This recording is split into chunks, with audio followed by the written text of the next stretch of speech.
Empezamos una nueva edición de Café Mercosur, este espacio en el que nos proponemos analizar la realidad de los países de la región con un foco en los aspectos jurídicos.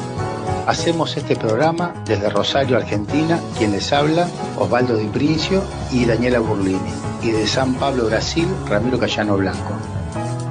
Los programas anteriores se encuentran en iVoox y en iTunes como Café Mercosur. También nos pueden encontrar en www.cafemercosur.com y en las redes sociales, Facebook y Twitter, también como Café Mercosur. Aquí estamos en otro encuentro de Café Mercosur, el encuentro 196. ¿Qué tal, Daniela? ¿Qué tal, Osvaldo? ¿Cómo les va? ¿Cómo están? Hola, Ramiro. Hola, Daniela. Hola, ¿cómo les va? ¿Qué dicen, chicos? ¿Cómo están? ¿Qué tal? ¿Cómo están? Yo, antes de comenzar, quería mandar algunos saludos, principalmente a nuestro compañero ya prácticamente del programa, Cristian Sales, que siempre nos apoya en las redes sociales. Les mandamos un gran abrazo. Y antes de comenzar, quería hablar un poquito del programa anterior que nosotros tuvimos con Milagro Sala y de la grandeza de Milagro Sala principalmente. Cuando ella en un determinado momento, ¿te acordás, Daniela? Pena que vos no pudiste estar, Osvaldo, nos dijo, por favor, no quiero hablar de mí, quiero hablar de lo que pasa en Jujuy. Y cómo la situación está en Jujuy hoy, y no solamente en Jujuy, sino en otras varias ciudades de Argentina y provincias de Argentina, ¿no? Con el tema del coronavirus. Y ella quería simplemente focalizar en eso, en preservar la vida, en salvar la vida, y no que habláramos tanto de ella. Me pareció eso un gesto de una nobleza tan grande como persona y además de una altura como política. A mí me pareció que de lo que habló Milagros es lo que se está hablando hoy en todos los medios, ¿no? La situación de Jujuy, que hasta ese momento estaba silenciada y que, bueno, a partir de que la cosa se pone peor, se toma notoriedad. Yo quería decir que lamento no haber podido estar por razones de trabajo, pero realmente me hubiese gustado estar, y sobre todo si pudiéramos tener una visión de primera mano de lo que está pasando en Jujuy, ¿no? Uh-huh. Que muchas veces las cosas que vemos nosotros acá en Rosario, que es el interior del país, salen a través de los medios de Buenos Aires, que hay un montón de cosas que se ignoran, como en este caso es lo que estaba pasando con el coronavirus en Jujuy, porque es una situación muy terrible, lo cual es lamentable, porque el problema de las vidas no importa qué proyección política tengan, sino las situaciones que se ven, pero bueno. Muy bien, vamos entonces a comenzar con el programa, con las primeras secciones. La primera sección podemos llamarla una de terror.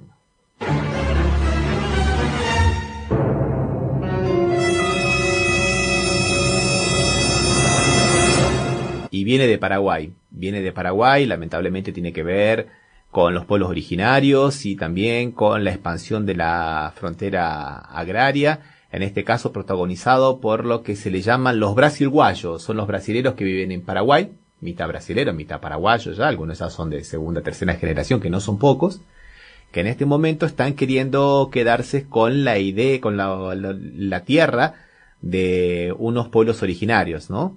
Los Chapó Canindeyú. ¿Así serán que se pronuncia? Y yo calculo que sí, porque... Sí, Chapó Canindeyú. Sí, vos decís brasileros paraguayos, yo les diría sojeros. Sí, ¿a vos qué te parece? No, exactamente, es eso. Se fueron a Paraguay para plantar soja, es eso, es la frontera del agronegocio, y bueno, y que justamente están queriendo, digamos, quedarse con esta tierra, así como lo están haciendo en la Amazonia y como lo están haciendo en el Mato Grosso, lo están haciendo también en Paraguay. Los números son desoladores, digamos, lo que está ocurriendo aquí en Brasil. Este año ha crecido muchísimo la deforestación de la Amazonia con relación al año pasado. Y esto, como habíamos dicho en los otros programas, viene desde la época de Temer, ¿no? Que es esta intensificación. Pero bueno, en Paraguay está pasando lo mismo, ¿no es verdad, Daniela? Claro, y la verdad que el problema para estas comunidades no es el COVID, sino es la amenaza permanente de la expansión sojera, ¿no? Y que frente a eso me parece que no sé si tienen mucho apoyo del Estado paraguayo. ¿Vos qué te parece, Ramiro? Y mirá, yo calculo que no tienen nada de apoyo del Estado paraguayo, porque no nos olvidemos que desde que a Lugo lo sacaron por una cuestión de tierra, ¿no? Y desde que ellos están en el poder, no hay prácticamente políticas de tierra. Las tierras en Paraguay son tierras públicas, no hay tierras privadas, porque no se puede privatizar. Desde la época del Mariscal López, las tierras son públicas. Nadie tiene los títulos, o sea que hay una cuestión, digamos, de posesión de hecho y por la fuerza. O sea que no hay, claro, no hay nadie que sea titular registral. Claro, exactamente. Y eso no significa, eso significa que con la soja han crecido mucho estos grupos de poder dominantes, con grupos parapoliciales, paramilitares, justamente para defender e invadir, ¿no? Ahí con toda la anuencia de los poderes establecidos en Paraguay, sinceramente, gente, no ha cambiado nada, lamentablemente. Lo de Lugo duró muy poco y fue, digamos, una punta de reforma, pero no se llegó a nada. O sea que ahora estamos en condiciones mucho peor. Hay que tener en cuenta que la ampliación de la frontera a través de la soja, la frontera de la soja, tiene un doble problema, ¿no? Primero que deforesta los árboles autóctonos, y después que a la aplicación del Roundup, que es el matayuyo, que se dice, va contaminando las napas del agua, y debajo de Paraguay, al igual que el sur de Brasil y parte de Argentina y parte de Uruguay, está el acuífero Guaraní, ¿no? Que es la primera o segunda reserva acuífera de agua dulce en el mundo, y a través de esto se está teniendo ese doble perjuicio, porque el modo de producción de soja no es como se hacía antes, que se araba, se sembraba y se cosechaba, sino que ahora se hace siembra directa y se le aplica el Roundup para evitar que las plantas lo contaminen, y que eso es lo que va a la tierra y contamine las napas. Sabes que es así, es un doble genocidio. En los pueblos originarios de la Amazonia, principalmente los que están cerca de la frontera con Venezuela y con Ecuador, hay mucha extracción de oro ilegal. Y se está importando mucho plomo para poder hacer esa extracción de oro. A tal punto que las comunidades de los pueblos originarios no pueden comer más pescado, porque están todos los ríos contaminados con plomo. Y en algunas comunidades el número de gente que tiene niveles de plomo en el cuerpo muy superiores a los que recomienda la Organización Mundial de la Salud llega al 87%. Y eso genera saturnismo y eso se muere la gente. O sea, de solo comer el pescado de los ríos. Está bien que este es un tema muy específico del plomo, ¿no? Pero el tema de los agroquímicos, de los agrotóxicos, es como decís vos, Osvaldo. Y el plomo tiene una cuestión histórica, ¿no? Desde el Imperio Romano, que las cañas de plomo, saturnismo de la población romana, que algunos atribuyen la caída del Imperio Romano justamente a tener el transporte del agua a través de cañería de plomo, ¿no? O sea, sí, o sea, yo no sabía así que utilizan el plomo para extraer el oro, Ramiro. Sí, y viene todo de contrabando, porque no hay tanto plomo para comprar acá, viene casi todo de contrabando de las Guyanas, y son muchas toneladas, son miles de toneladas que se han tirado. Sí, no, seguramente un canito de plomo no haría nada, ¿no? El problema es la cantidad, es como un Roundup, un poco Roundup no haría mal, el problema son las toneladas que se aplican en cada siembra. Bueno, y ya que estamos en Brasil, seguimos con Brasil, ya que vamos a seguir con otra noticia de terror, gente.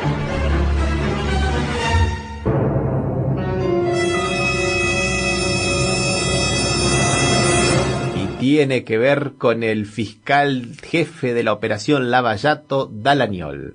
Después de 42 veces en que se suspendió la sesión del Consejo Nacional del Ministerio Público, en el cual debían juzgar si realmente Dallagnol había cometido excesos. ¿Se acuerdan de aquella presentación del PowerPoint donde todos los circulitos apuntaban al centro que decía Lula? Que fue escandaloso, que en realidad cuando ellos dijeron nos faltan pruebas, pero nos sobran convicciones, alguna cosa por el estilo. 42 sesiones, hace 4 años que tendrían que haber sesionado para ver si le daban algún apercibimiento, por lo menos, algún tipo de sanción por ese tipo de actitudes. Bueno, no. El 25 de agosto inocentaron, archivaron porque dijeron que prescribió. Ellos que 42 veces suspenden, dicen que por el beneficio de la prescripción no lo condenan. Sí. ¿Puede ser, Ramiro, que esta presentación un poco se vio reflejado en la película o la serie El Mecanismo? Sí, claro, sí, exactamente, Daniela, tal cual lo decís vos. Para mí que han hecho tablas, ¿no? Porque en el día de hoy Dallagnol renunció a la Lava Jato, ¿no? Dice que se va a dedicar a la familia, que tiene problemas personales y problemas familiares. Entonces, para mí hicieron tablas. Bueno, ustedes no me condenan, no me da ninguna pena y yo me retiro, ¿viste? Yo calculo que puede haber habido algo de eso porque es un hombre que realmente estaba especulando con hacer un una banca, miren a qué punto llega la megalomanía de las personas, una banca de senadores con todos los operadores de la Lava Jato que irían a las elecciones y que por eso los elegirían. O sea, él pensaba que porque eran operadores jurídicos de la Lava Jato no lo entendí. Se iban a presentar a las elecciones candidatos a senadores, y iban a elegir 5 o 6, y con eso ya en el Senado iban a conseguir armar una banca pro Lava Jato para defender las operaciones de la Lava Jato. O sea, una maquinación que él tenía, ¿no? Que lo estaba comentando en las conversaciones por Telegram con los otros colegas de la Lava Jato. Él pensaba que ya era tan el prestigio y las ansias de poder que tenían, que pensaba que con eso ya era suficiente, que se presentaban en elección y que ya el pueblo los iba a elegir. O sea, bueno, sí. Pero eso también... Al Lava Jato le debemos varias de terror. Sí, ¿este era amiguito de Moro? Claro, era el Robin de Moro, digamos. Batman, el otro era Robin. Claro. Sí, Osvaldo. No, te decía que al Lava Jato le debemos varias de terror, Algunos tenemos que hacerle un homenaje, Sí. Todos los programas tenemos una de terror. Bueno, ¿quieren que vayamos a hacer una pequeña pausa musical? Y después seguimos. Vamos. ¿Qué tenés preparado, Ramiro? Y les propongo que nos vayamos al año 1979 y vamos a escuchar a Miguel Ángel Eurasquín, un long play muy lindo que se llamaba Hacia la Libertad, un tema que se llama Desconfía de Todos, pensando en el Lava Jato, ¿no?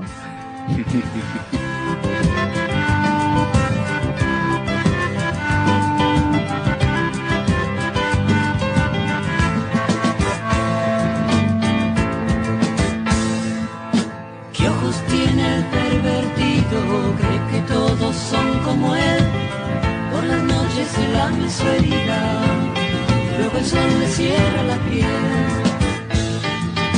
Viaja en auto, viaja en tren, cree que todos son como él, puede estar en la plaza, en un cine o en un café.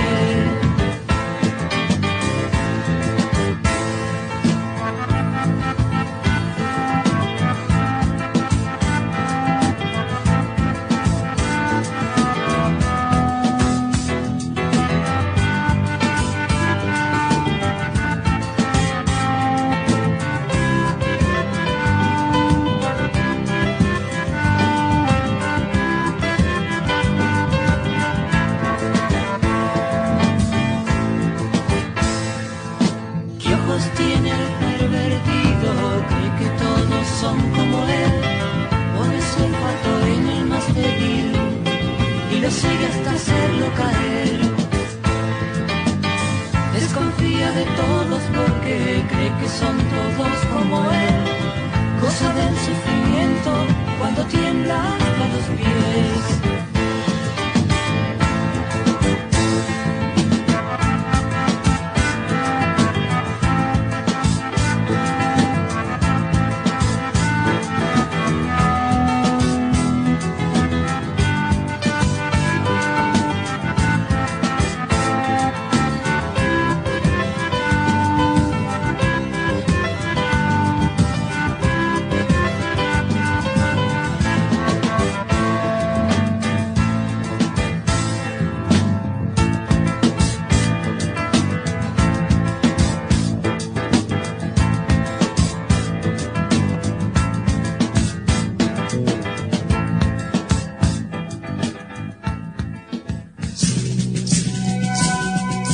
Estás escuchando Café Mercosur. Somos Latinoamérica, no lo olvidemos nunca más.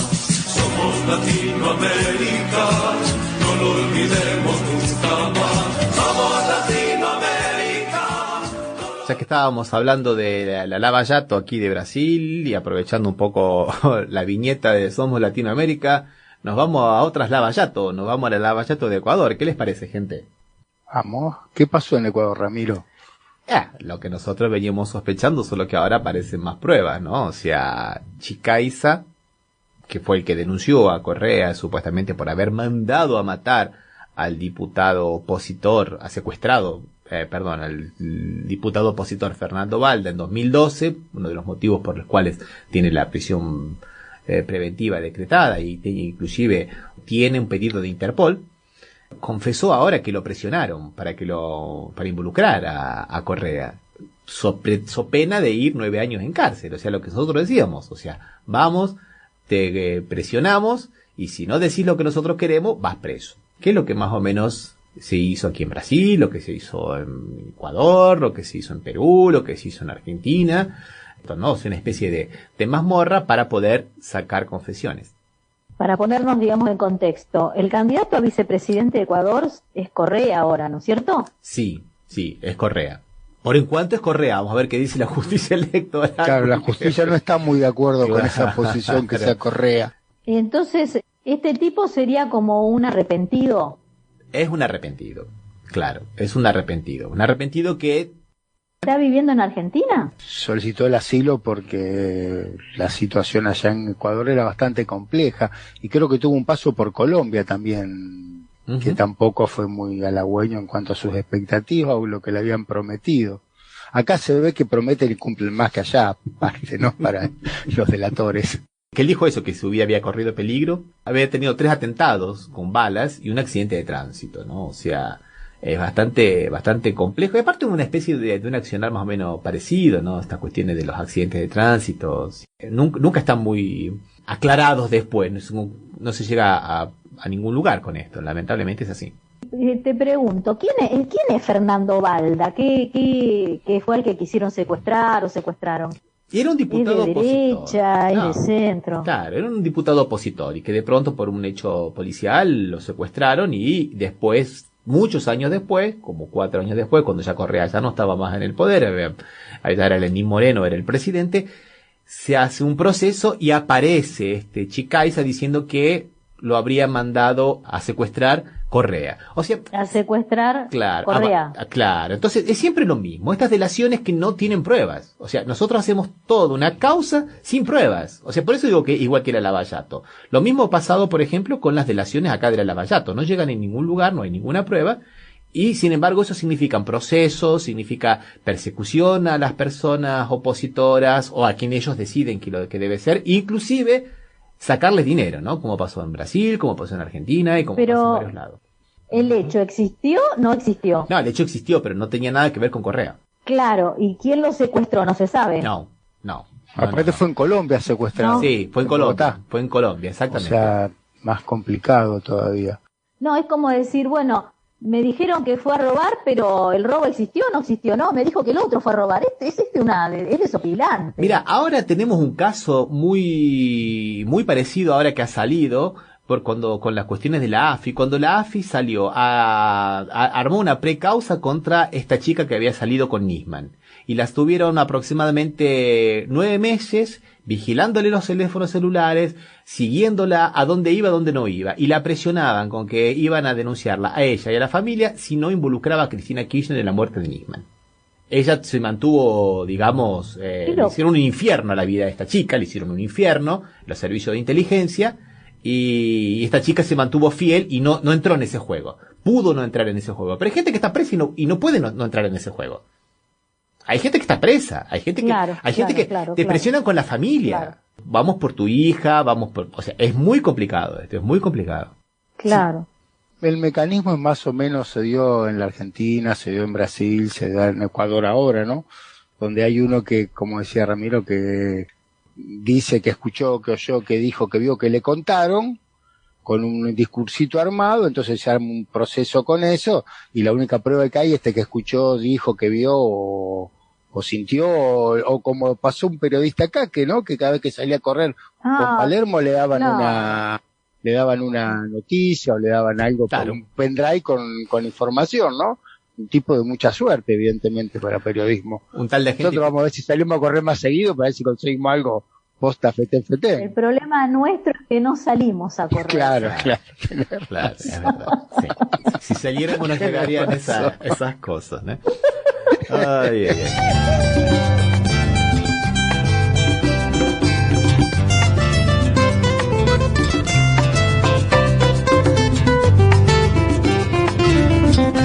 Ya que estábamos hablando de estas operaciones de la Lavallato, bueno, vamos a ver ahora puede haber un principio de luz para el proceso contra Lula. ¿Por qué? Porque el juez Moro comenzó este tipo de accionar en una operación anterior en el Lavallato, la operación del Banco Banestando, que era un banco en el cual lo usaban para fugar capitales. Y ahí comienza un poco esta operatoria, inclusive ahí aparece la primera delación premiada de el fuevero el cambista de dólares, que después tiene un papel fundamental en el lavallato. Pero también estamos siempre dentro de estas mismas cosas, ¿no? Dentro de las delaciones premiadas, dentro de las declaraciones de los arrepentidos, que después no acaban teniendo pruebas.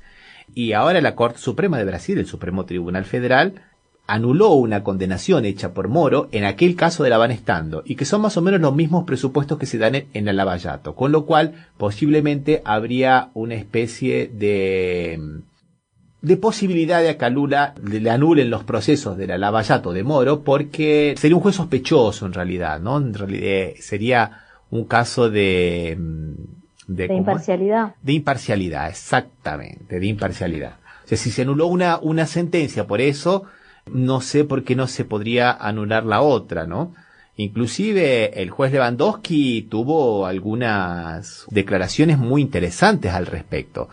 Dijo en un voto que en ese proceso del banestando de este banco, ¿no?, que negarle al imputado el derecho a un juez imparcial es más grave que la corrupción. O sea que en ese voto, ahí no es un voto así, digamos, un voto tan pacífico, un voto con bastante contenido, ¿no? Por eso digo que mucha gente piensa que esto puede ser una posibilidad para que a Lula le anulen las sentencias del juez Moro.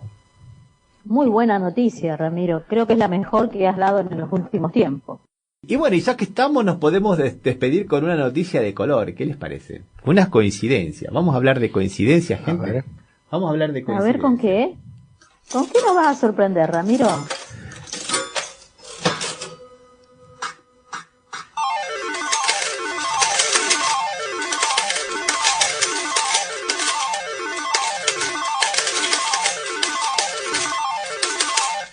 Coincidencias entre Brasil y Argentina, de personas, de societies, de celebrities, de Argentina y de Brasil.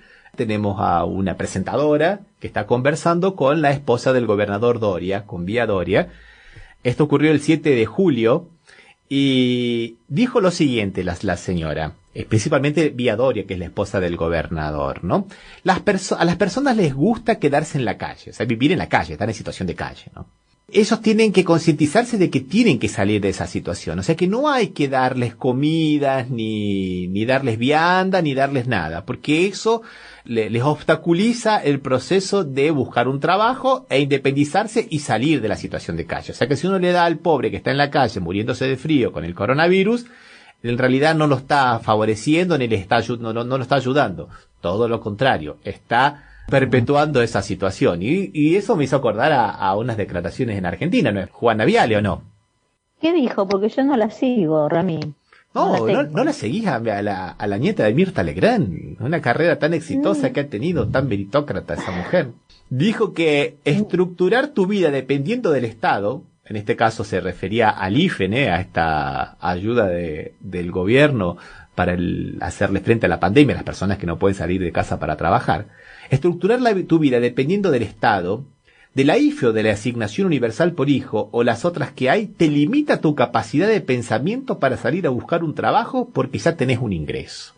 O sea que aquí repite el argumento de que si sos pobre, lo mejor que te puede pasar es que seas pobre porque ahí vos te sacrificás realmente y salís, forzarte. No importa que vos vivas en la calle, que no tengas ni para lavarte las manos, que no tengas ni para comer, ni nada. Vos tenés que ser pobre y no te tienen que dar nada, ¿viste? Como si ella hubiera nacido pobre y no le hubieran dado todo, ¿no?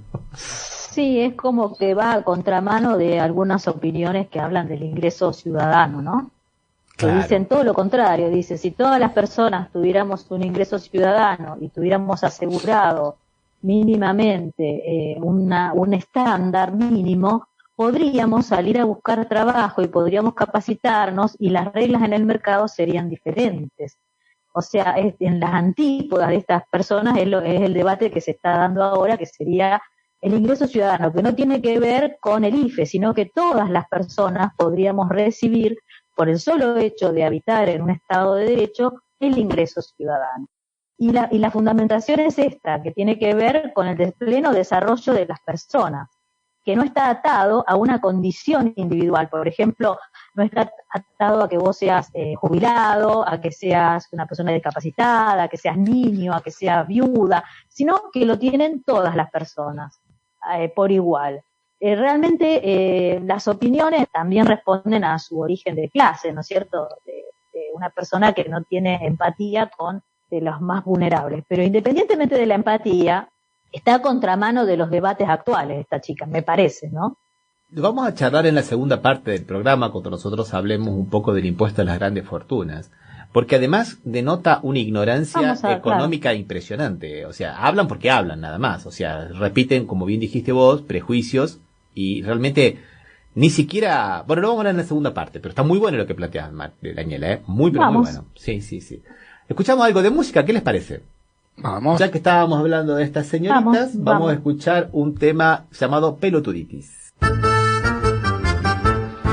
En la historia hemos sufrido enfermedades, sí, peste, lepra, gripe y más calamidades, sí. Hubo algunas peligrosas infecciones, sí, que diezmaron numerosas poblaciones, sí. Epidemias de bronquitis y hepatitis, de gastritis, urticaria, sinusitis.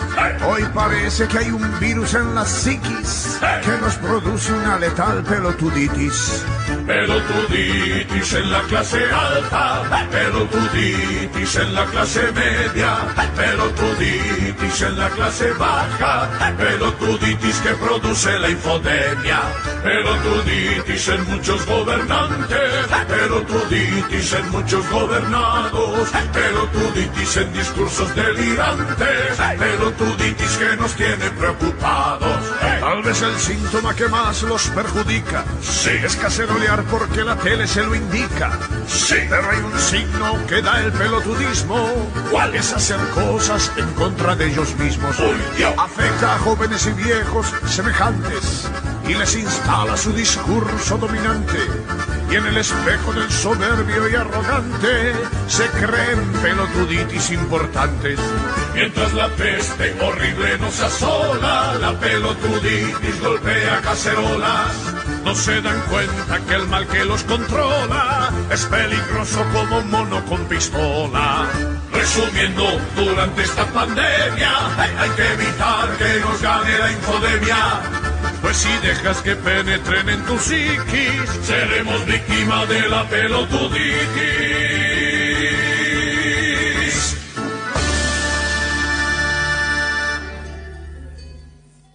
Bueno, teníamos una noticia, en realidad, que no la habíamos dicho antes, que tiene que ver un poco con la economía de Brasil y nos va a servir para poder ver qué es lo que está ocurriendo aquí en Brasil. Y también creo que puede servir para ver qué es lo que está ocurriendo en el mundo, ¿no? Porque claro, si no, nosotros que estamos en la Argentina tenemos una versión como que parece que la crisis económica la produjo Argentina con la cuarentena, y sin embargo en todos los países pasa lo mismo, así que estaría bueno escuchar para ver qué pasó en Brasil, a ver qué dato tenés, Ramiro.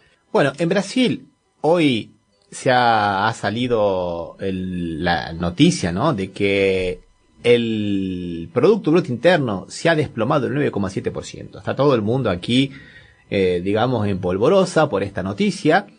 Principalmente la industria y el comercio se han desplomado, y lo único que, digamos, no ha salido un poquito menos perjudicado ha sido el agronegocio. Pero no es por causa de que haya habido mejoras en la economía, sino por dos motivos. Primero, por el aumento del dólar, lo que ha hecho aumentar las exportaciones.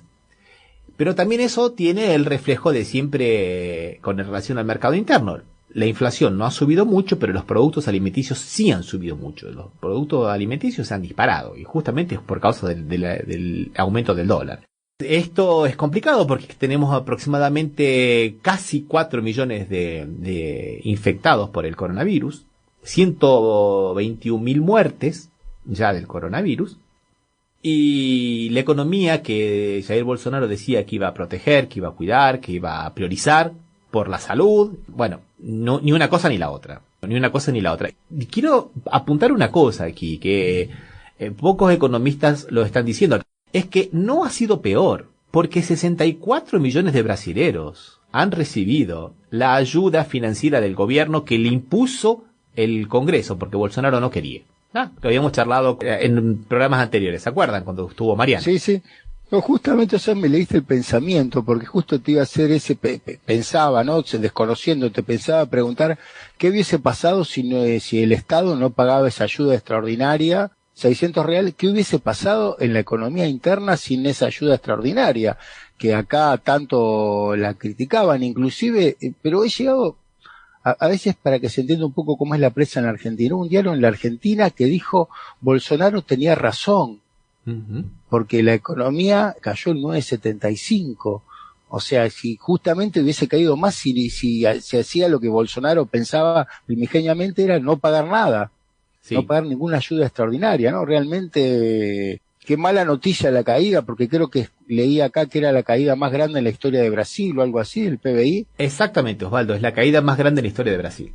Y lamentablemente, con relación a lo que decía Daniela del ingreso universal, acá lamentablemente ha ganado el sector neoliberal de Paulo Guedes, porque Bolsonaro estaba muy entusiasmado con la popularidad que le habían dado esta ayuda de los 600 reales, y hasta el día de ayer podía haber mandado un ingreso universal, no más planes sociales, y sí un ingreso universal un poco menor de 300 reales, y no lo mandó. No lo mandó porque están, digamos, con la economía encorsetada. ¿Se acuerdan que habíamos dicho que no pueden gastar más que el ejercicio anterior con la corrección de indexado por la inflación, nada más? Entonces, había una posibilidad de, digamos, no de romper eso, pero sí, digamos, de flexibilizarlo, y el sector más ortodoxo de la economía, lamentablemente, ganó dentro del gobierno. Entonces, no se va a mandar. Y para el año que viene, para el presupuesto que mandaron, se supone que va a haber, ellos piensan un crecimiento del 3,2%, pero va a haber más ajuste fiscal. O sea, si han visto que ahora con menos ajuste fiscal la economía no cayó tanto, ¿por qué piensan que con más ajuste fiscal se va a recuperar? Yo lo escuché al ministro Guedes hoy y realmente me ha quedado la impresión de que de economía sabe absolutamente nada. Yo no sé nada, pero él sabe mucho menos, porque son telemaquias que realmente no nos llevan a ningún lugar. Me hace acordar a algunos economistas que uno escucha tantas veces, que usan tantas palabras del economiquez, ¿no? Y para no decir nada, que ahora estamos viendo la fotografía, pero que esto se va a ver dentro de 3 años. Esto lo dijeron hace 3 años atrás. Y los resultados son cada vez peores. O sea, ellos siempre vienen anunciando la política de la luz del final del túnel. Y nunca llegamos al final del túnel. Cada vez peor. O sea, cada vez más oscuro ese túnel. Sí, los economistas libertarios, ultraliberales de acá, o neoliberales, como quieran decirle, siempre tienen esa imagen, toman lo que dicen ahora, que va a pasar dentro de 3 años en Brasil, y dicen, ¿vieron cómo le va en Brasil, que dentro de 3 años empieza a crecer?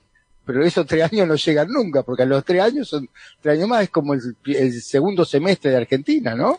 Y en el gobierno anterior no venía nunca. Y en esto ya vamos en 7 años, porque el último año de crecimiento fue el 2013, el 2014 fue un año realmente muy duro para la economía, el 2015 fue el año el último año de Dilma Rousseff, donde hicieron la vida imposible, ni siquiera le aprobaban las medidas neoliberales de Dilma, hasta eso le boicotearon, hasta las medidas neoliberales que después ellos vendrían a implementar después. Y después, bueno, 16 con Temer, 17 con Temer, 18 de las elecciones, ahora 19, y ahora venimos hace muchos años, y esto no se revierte. Es una situación que los economistas ya cada vez se la ven en figurita para explicar.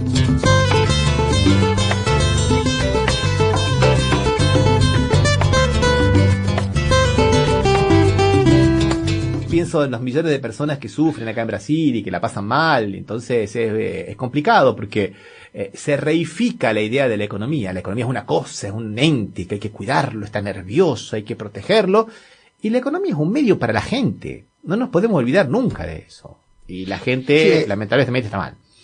Acá en Argentina, para un sector muy grande de los economistas es lo mismo. La economía es un fin en sí mismo, no es un medio para que la gente esté mejor. Al contrario, si la economía está bien, o sea, si nosotros nos ocupamos de la economía solamente, la gente en algún momento va a estar bien porque va a derramar.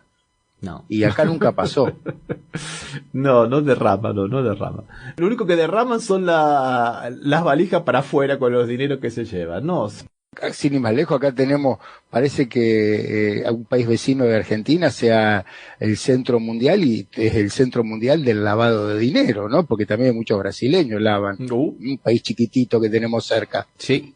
Donde se van algunos para buscar la libertad. Claro, sí, ese país. Donde hay un muy multimillonario argentino que decidió vivir ahí, debe ser porque no le cobran impuestos, ¿no?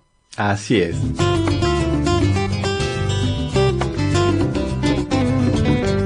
Lo vamos a escuchar a los economistas argentinos, agoreros, diciendo que Argentina estaba en default.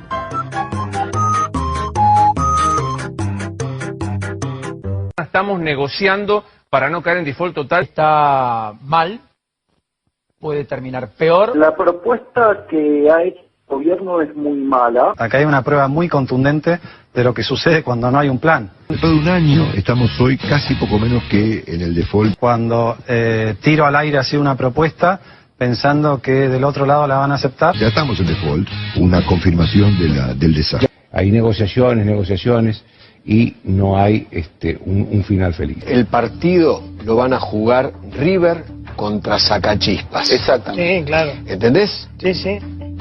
Guzmán es Sacachispas. Deben ser los gorilas, deben ser que andarán por allí.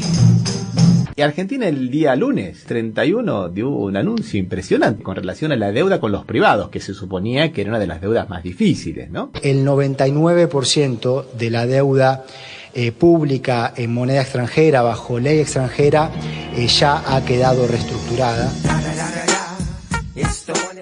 Este viernes salimos del default que se había producido en el gobierno pasado. Habría que aclarar que no en el default que se produjo en este gobierno, sino que se inició en el gobierno pasado, donde el 93% de los bonos saldaron el 99% de la deuda que teníamos a través del cambio, el canje de bonos. O sea, una cosa totalmente inesperada y que hasta hace 15 o 20 días atrás, como bien vos decís, Ramiro, los economistas decían que cómo no se arregla culpa del gobierno argentino, que este chico es un buen estudiante o es un estudiante, nada más el ministro de Economía por su formación académica, un estudiante pero que no sabe de la vida, que no sabe la realidad, y logró lo que nadie pensaba, y que fue un arreglo que fue realmente sorprendió a todos los argentinos y sorprendió creo en el mundo, ¿no? Porque no se esperaba esta aceptación. Hablaban de un 75% como si fuera un gol de media cancha y terminó siendo el 99%. El New York Times hoy destacó esa noticia, Osvaldo. Elogió ese acuerdo. Pero es el 93, Osvaldo. ¿Y el otro 7? ¿Qué pasa? Vos porque sos kirchnerista. Que el otro 7 representa el 1% de lo adeudado, entre comillas, de lo que se renegoció, ¿no? O sea, el 7% en bonos es el 1% en el monto, diríamos. O sea que mirá. En realidad ese 7% tampoco complica mucho porque son deudas que van a empezar, son deudas, el problema de esta deuda es que se tomó con tasas de intereses muy altas, del 7%, cuando en el mundo... Y muy cerca en el tiempo del vencimiento, se vencían muy cerca en el tiempo, había poco tiempo de amortizarla. Porque no le creían al gobierno de Macri, no le creían absolutamente nada, por eso prestaban en condiciones usurarias. Mientras en algunos países, por ejemplo Estados Unidos, la tasa de interés era del 0, y en Alemania la tasa era negativa, o sea que vos ponías plata y te devolvían menos, acá les pagaban el 7%. Esta deuda que no se renegoció, que no se llegó a un acuerdo, en realidad tienen tasas de intereses mucho, pero mucho más tranquilas, creo del 3,8% en dólares anual y del 3,5% en euros, y con vencimientos a partir de 2029. O sea que en este momento no hay mucho problema. Si no se llega a un acuerdo, cuanto mucho se les pagará. Y tampoco es tan grande, como dijiste vos, Osvaldo, tampoco es tan grande. Sí, no, es un porcentaje mínimo dentro de la gran masa de estos grandes deudores que casi nos hacían creer que no iban a venir y no iban a comer crudo, ¿no? Yo escuchaba a algún economista argentino, parecía que nos estábamos enfrentando contra la Armada Brancaleona, y en realidad terminaron cediendo mucho más que Argentina. Con el discurso ese que decían que no, nosotros, o sea, ofrecimos creo que era el 37 centavos por dólar, no tengo bien presente el monto. Sí, 37 centavos, 38, y terminamos ahorrando en 52, 53. Sí. Bueno, y ellos empezaron pidiendo el 90%.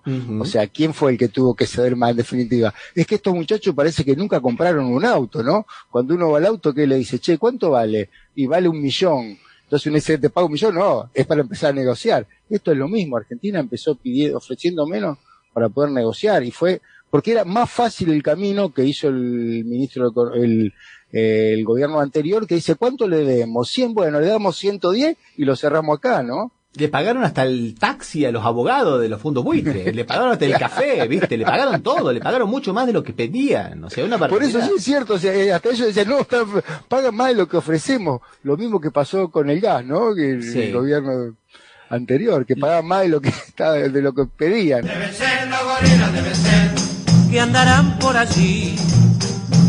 Alberto hizo para anunciar esto un acto realmente muy pero muy amplio, llamó a todos los gobernadores, llamó a Massa también, que es del Frente, a mucha gente. Me pareció que está muy bien, porque es una política de Estado, no es una política de un partido político. Eso me parece muy interesante. Pero esto también se pudo conseguir porque hubo también cláusula de adhesión mayoritaria, como ocurre en todas las leyes de quiebras del mundo entero, ¿no? Que esto fue una cosa que trabajó muchísimo Cristina, que se enfrentó a los fondos buitres, pero después de aquella votación en la ONU y de algunas resoluciones que por ese motivo se tomaron, tanto en organismos internacionales, se estableció esa cláusula ahora que ya está dentro de la emisión de los bonos, que si un determinado número del 75% llega a un acuerdo, el 25% no puede bloquear ese acuerdo porque se llama posición dominante, y eso nos puede explicar muy bien porque funciona exactamente igual que en la ley de quiebra. Lo que sí vi es que sí se tomó la jurisdicción argentina, que Claro. eso es muy importante. Eso es un giro copernicano. La discusión se va a hacer en tribunales argentinos. Eso me parece que es lo más importante de destacar. Tiene un porcentaje que una vez que un porcentaje mayoritario de acreedores aceptan, los minoritarios están obligados a aceptar las mismas condiciones, no se necesita el 100% de acuerdo. Y esa cláusula se empezó a implementar. Es un porcentaje del capital.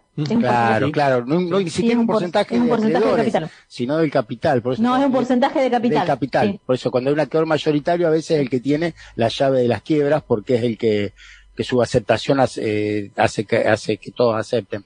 Esta norma se empezó a plantear como una necesidad a nivel mundial, universal, que no existía, era desde la primera renegociación de la deuda que hizo durante el gobierno de Néstor Kirchner, que planteaban esta cosa, que estos acreedores buitre que después siguieron reclamando con desistir una cláusula como la que se implementó en el último tiempo, es la que hubiese permitido que no hubiesen actuado gracias a la benevolencia de un juez de un pequeño tribunal de Nueva York, y ya que se pagó eso, que no hubiese pasado si estaba esta cláusula, ¿no?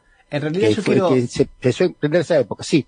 Yo quiero decir dos cosas, que esa cláusula en realidad no haría falta que exista, porque la ley americana ya decía que tenía más o menos disposiciones más o menos iguales. Lo que pasa que en los años 90, si no me equivoco fue en el 96, pero estaba muy por ahí fue más o menos, los fondos buitres consiguieron que se modificara eso. Y hasta deudas de $50.000, esa cláusula era válida. Pero para deudas de más de $50.000 no era válida. Con eso presionaron a Perú, presionaron al gobierno de Brasil en la época de Fernando Henrique Cardoso, y después presionaron al gobierno de Argentina. Por eso es muy interesante lo que dijo Daniela, que no se juzgue en jurisdicción americana, porque si no te aparece esto. Ellos cambian la ley después, y te aparece un juez griesa, y te empantana toda una negociación de un país, ¿no? Es interesantísimo que eso que está diciendo Daniela, y Osvaldo, vos también, ¿no? Sí, no, lo que pasa es que la particularidad del sistema norteamericano, que la ley es lo que dicen los jueces, ¿no? Entonces hay jueces bastante, decir venal es medio fuerte a veces, ¿no? Pero sí. Me permito disentir, porque en Jujuy también la ley es lo que dicen los jueces. No, en casi todos lados, pero no con el sistema del common law, diríamos, con la fuerza que tiene el common law, que la ley, al carecer de ley escrita o ser minoritaria, está la labor de los jueces, ¿no? La misma jueza que lo reemplazó a Tomás Griesa, a Tomasito, tiene una visión distinta en causas que está Argentina, ¿no? Bien, y acá tenemos la opinión de Joseph Stiglitz, premio Nobel de Economía, que dice que Martín Guzmán es uno de los principales expertos mundiales en deuda soberana, lo que lo convierte en la persona correcta, en el lugar correcto y en el momento correcto, ¿no? O sea, para todos esos economistas libertarios que andan en Argentina y algunos otros economistas del establishment, de los habladores y propaladores de odio. Escuchamos algo de música y después hablamos un poquito del impuesto a las grandes fortunas. ¿Qué les parece? Vamos a escucharlo a Dani De Vita entonces, y un tema que se llama La Otra Independencia. Libertad, repetimos 3 veces libertad. La patria está pidiendo independencia de verdad. Libertad, la opresión que supimos derrotar se disfraza de progreso y vuelve a ocupar su lugar. 1816, independencia nacional, una jornada gloriosa, el escenario Tucumán. En ese mismo año comenzaron a intentar nuevas formas de dominio, crédito internacional. 1824, ahí el plan se concreta. Con un banco británico empezó la bicicleta del dinero que entra fácil y se pierde en comisiones. Nunca se capitaliza y se aceptan condiciones. No se niegan favores porque son acreedores, y si no hay con qué pagarles, se piden más millones. Carga insostenible una vez que se entra el ruedo. Una historia tan antigua y tan moderna que da miedo. Pudimos oír el ruido de las rotas cadenas, pero no pudimos ver cómo se abrían nuestras venas. Dirigentes sin conciencia, fluye el torrente, garantía de un país, el hambre de su gente. Esta misma se atormenta, la deuda atenta, con cada salvataje financiero se incrementa. No hay gloria alguna en hipotecar la renta. Laureles que supimos conseguir están en venta. Irigoyen y el Perón ponen un freno a la fiesta. Si el Estado no se endeuda, se lo endeuda por la fuerza. Libertad, repetimos 3 veces libertad. La patria está pidiendo independencia de verdad. Libertad, la opresión que supimos derrotar se disfraza de progreso y vuelve a ocupar su lugar. Aramburu el FMI, Krieger Bacena París, Videla va a reprimir, Martínez dice sí, Caballo Salvatechín, aporta Battle City, ahí se van en la bici, todas las commodities. Argentina es un bono, la metralleta del mono, patriota muere en la guerra, si Payo vive en el trono, los héroes dieron su sangre, empuñaron el sable, miserables se endeudan, ya se vuelve impagable, ahí emerge el letrado para salir del estrado. Carlos Saúl tiene un truco y es vender el Estado. El dólar vale un mango, pero aquel espejismo es un mal de pinchado y lo pagamos los mismos. Negocia, el ingenuo peca con un canje y un blindaje más blando que la manteca. Terminó el sueño, el pueblo frunció el ceño. El hambre es el protagonista del nuevo milenio. Se fue desmoronando el decorado del teatro y en julio festejaban pocos, pero el día 4. Libertad, repetimos 3 veces libertad. La patria está pidiendo independencia de verdad. Libertad, la opresión que supimos derrotar se disfraza de progreso y vuelve a ocupar su lugar. Nunca nadie pudo cobrarle una deuda al muerto para llegar a buen puerto. Aquellos que endeudaron lo apodaron como el puerto, pero aquella visión llegó al 93%. Siempre hay un pero, acá hay un 7 y el señor juez Tomás falló donde no le compete. Este salitre, lo sabe Mitre, desde la Baring Brothers a los fondos buitres. La historia se repite, repiquetea Twitter, intenta el pleito entre patria y quien le compite. Libertad del fondo, el acuerdo de París. La colonia va mutando y ya se parece un país. Con las riendas en las manos se puede calar profundo, pero el yugo sigue vivo y en algún lugar fecundo. Que se construye en años, se rompe en un segundo. Y volver a tomar deuda se llama volver al mundo. Especulación festeja, el mercado lo hizo. Y no hay lluvia de dólares, solo vemos granizo. Pero no muere el sueño de un pueblo independiente. La patria sigue viva y tiene sus cuentas pendientes. Hoy a 200 años interpela este terreno. La palabra de Belgrano, de Alberdi y de Moreno. Libertad, repetimos 3 veces libertad. La patria está pidiendo independencia de verdad. Libertad, la opresión que supimos derrotar se disfraza de progreso y vuelve a ocupar su lugar. Libertad, repetimos 3 veces libertad. La patria está pidiendo independencia de verdad. Libertad, la opresión que supimos derrotar se disfraza de progreso y vuelve a ocupar su lugar. Bueno, lo que escuchábamos era a Daniel De Vita y el tema La Otra Independencia, que haciendo referencia justamente a la independencia económica y justamente el tema de la deuda que durante tanto tiempo, digamos, nos ha prácticamente desde el comienzo de nuestra de nuestro país, ¿no? Desde 1820. No me acuerdo lo que sí había habido algunos aportes extraordinarios que se le habían pedido a algunos gente de dinero, ¿no? Un hombre que está en los billetes. Gente pudiente, o sea, en el caso de Mendoza, cuando estaba San Martín, medio que se lo pidieron medio de o lo ponés, no era muy voluntario, como después nos llegamos, después te acordás, nos acordamos que hacían Osvaldo, ¿cómo se llamaban las? Nosotros lo aprendimos en la escuela, que eran las ofrendas de las damas de Mendoza. Claro, que daban y tuvo que detener a una para que puedan hacerlo. Cuando detuvo a una, todos entendieron que había que hacer un aporte voluntario, ¿no?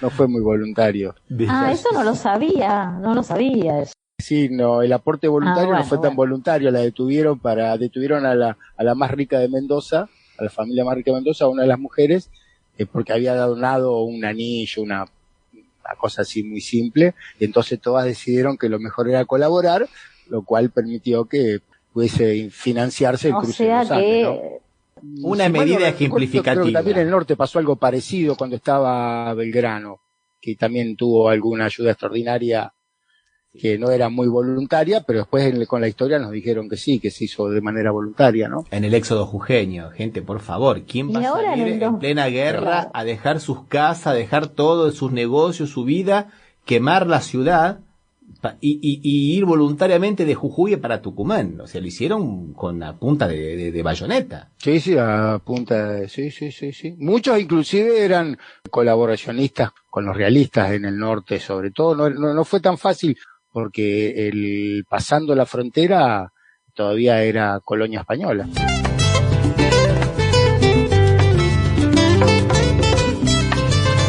Yo te pregunto, ¿ustedes tienen encima de los 200 millones de pesos declarados? No. Acá mis compañeros del programa. Yo lo tengo en barritas de oro escondidas. Barrita de chocolate. Digan la verdad, porque si no van a tener que hacer el aporte del proyecto de ley que se ha presentado, ¿no es cierto? ¿Van a aportar, chicos? Yo estoy en Brasil, acá no hay nada de eso. Yo acá Bolsonaro no estoy de acuerdo. Yo pasé el domicilio, yo me mudé mi domicilio a Brasil.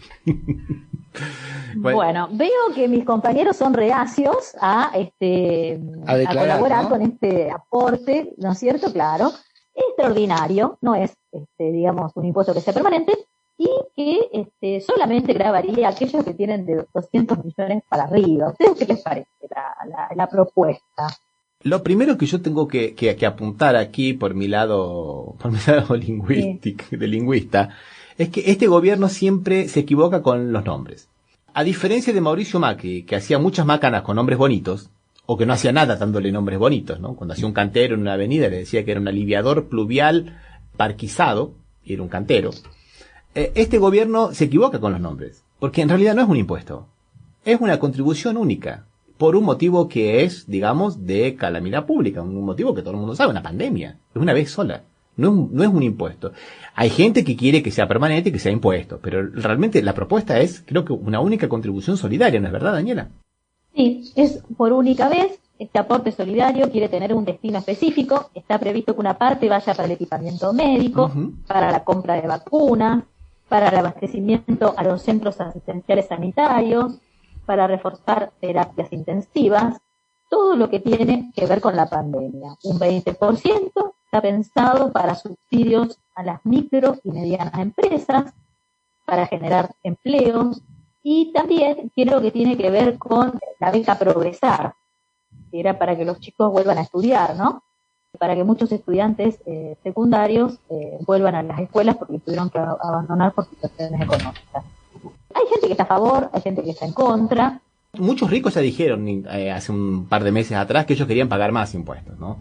Porque como ya dijimos varias veces en este programa, nosotros hablamos del capitalismo, pero hablar del capitalismo es una barbaridad, porque hay varios tipos de capitalismo. El capitalismo de Henry Ford no tiene nada que ver con el de Hayek y con el neoliberalismo, o sea, la gente que produce para el consumo necesita que haya consumidores, necesita que haya salarios, necesita que haya dinero circulando. O sea, el Fordismo, como se reconoce, tiene dos vertientes. Por un lado, producir más y más barato, la famosa línea de montaje, pero por el otro lado, aumentar los salarios a los operarios para que los operarios puedan comprar esos productos. Si no, ¿para qué vamos a producir en masa si nosotros no podemos venderlo? Entonces, mucha gente figuras multimillonarias e internacionales ya salieron a decir atrás, unos 3 meses atrás, ¿se acuerdan? Una carta donde dicen que queremos pagar más impuestos y ahora, porque si no estamos en una economía encorsetada. Y acá en Argentina el mismo debate, ¿no? Hay gente, como decís vos, Daniela, que quiere y gente que no quiere. ¿Quiénes son los que quieren, Daniela? El dueño de Sweet Medical, por ejemplo, Velocopich, está a favor, está en contra Constantini, que tiene una fortuna inmensa, que es el dueño del museo. Y la verdad, según Constantini dice que habría una doble imposición, porque estaría grabándose 2 veces lo mismo, porque el tipo graba bienes personales, pero ahí está lo que dice Ramiro, que no se trata de un impuesto, sino se trataría de una contribución única y costosa. Bueno, en realidad el tipo es el dueño del Malva, de Constantini, ¿no? Por supuesto que va a haber opiniones a favor y en contra. También hay opiniones en contra de que sea por única vez, ¿no? Claro. Son los partidarios del impuesto del ingreso ciudadano, que plantean, esto es si me permitís, Ramiro, esto lo publica el diario Le Monde, el señor que lo publica, es Rubén Lobuolo, con B corta Lobuolo. Y, a ver, Lobuolo es investigador y director académico del Centro Interdisciplinario para el Estudio de Políticas Públicas. Y es bastante documentado lo que plantea, y tiene que ver con garantizar los derechos sociales de las personas, de los estados están comprometidos. Y dice, ¿pero de dónde vamos a sacar la plata?, se pregunta. Bueno, dice, la plata la vamos a sacar, por ejemplo, del impuesto a las sucesiones, que no se paga, ¿no? Quien nace rico y quien nace pobre se plantea la meritocracia, pero no hay ninguna meritocracia cuando vos heredás, por ejemplo, un montón de fortuna. Vos sabés, Daniela, al respecto, que David Ricardo, uno de los padres del capitalismo, ¿no? Después de Adam Smith, viene la secuencia de Adam Smith, David Ricardo, él se proponía que no hubiera herencias, porque él decía que uno de los enemigos del capitalismo es la herencia, porque si vos recibiste sin hacer nada, no vas a hacer nada. Él se oponía a las herencias por ese motivo. El impuesto a la herencia existió acá hasta el 76. Claro, exactamente. Hubo impuesto a la herencia. Claro. ¿Y saben por qué se sacó? Porque justo estaba la sucesión de Martínez de Oz. Había fallecido el padre de Martínez de Oz, y entonces tuvo carácter retroactivo la eliminación del impuesto a la herencia para el gobierno militar. Ah, mira vos, qué buen aporte, no lo sabía. Sí. También o sea, que existió, o sea, de último podemos pedir un impuesto que ya existió. No tenemos que inventar, pero... Un impuesto a las transacciones financieras, por ejemplo, plantean, y los impuestos verdes, que son aquellos a todos los que contaminan. El planteo, la articulación, es que no sea una cuestión asistencial a los pobres, sino se plantea reformular la relación capital-trabajo y reorganizar el conjunto del sistema fiscal. En varios países se propone también, además del ingreso ciudadano, digamos, cobrarle impuesto a las grandes fortunas. Principalmente en el Reino Unido, por ejemplo, ¿no? Un grupo de expertos del Instituto de Estudios Fiscales está proponiendo eso. Lo mismo en España se está pensando eso, lo mismo en Rusia se está pensando lo mismo. Arabia Saudita se está pensando aumentar el IVA para poder tratar el IVA también sería el consumo, no sería bien a los ricos, ¿no? Pero bueno, sí, es una cuestión interesante porque estamos en situaciones también, digamos, hay una pandemia, gente, la economía en el mundo está, no solamente 9,7% en Brasil, sino en el mundo entero, 32% en los Estados Unidos, o sea, es una cuestión bastante complicada, ¿no? ¿Y quién está a favor del impuesto a los ricos? ¿Quién está a favor? Diego, a ver, ahora vas a salir con él. Diego Armando Maradona. Diego Armando Maradona, que él publicó una foto en el Twitter hoy, apoyando una foto de cuando él vivía en una casa muy, pero muy humilde en Villa Fiorito, como diciendo, bueno, no hay que olvidarse por ahí de donde uno viene. Y eso me parece que es muy interesante también, y porque él va a pagar inclusive, ¿no? O sea, no crean que él no va a pagar, porque él estaría encuadrado dentro de las generales de la ley, como se dice. Me parece interesante por ahí destacar este apoyo bastante, más que simbólico de Diego Armando. Bueno, va a ser más que simbólico porque tiene que pagar esto, ¿no? Y aparte va a tener en cuenta el porcentaje que va a tener el impuesto. Claro. O sea que va a ser entre el 2% y el 3,5%. Supongamos una persona que tiene una fortuna de 2.000 millones de pesos, que tampoco es una cosa impresionante en dólares, ¿no? Pagaría el 3,5%. Ahí hay gente que protesta cómo le van a sacar, y cuando aumentan el cable, el teléfono, acá en la Argentina que hubo una discusión, el internet en esta época que es tan difícil, aumentan, para una familia pobre es mucho más que el 2,3 o el 3,5% en su ingreso, y hay un montón de gente que salió a defender que quieren que pagar más. O sea, realmente hay un mensaje a veces que es medio... ¿Puedo contar un chiste cruel? A ver, dale. Dice, tío, deja de preocuparte con el impuesto a las grandes fortunas y fíjate si le cambias los neumáticos al auto que tenés hace 30 años, que tiene menos dibujo que la Biblia, dice. Genial, la verdad que fue así, ha sido, representa la ideología la mayoría de los que se quejan, ¿eh? Así que, bueno, según dice Heller, que es el presidente de la Comisión de Presupuesto, parece que va a haber, por lo menos va a haber dictamen favorable de comisión, de ahí a que se apruebe o no se apruebe, vamos a ver qué ocurre. Es todo un trámite y me parece que está bien que se plantee. Después se discute, si discute en el Congreso, saldrá o no saldrá, veremos qué es lo que ocurre. Y bueno. Por lo menos que se instale el debate. Eso sería muy bueno. Sí, eso sería muy bueno. Señoras y señores, hemos llegado al final. Vamos a saludar, Ramiro, a la Frecuencia Impacto, que nos pasan todos los domingos. Un abrazo a la gente de la Frecuencia Impacto por este puente que nos tienden. Y a todo Villa Honorgal, ¿no? A través de la Frecuencia Impacto. Y Zona Sur de Rosario. Sí, la Zona Azul llega y también se escucha por Play Store. Mucha gente que está, digamos, afuera la escucha por Play Store a la radio. Y hasta la próxima, señores. Hasta la próxima. Hasta la próxima.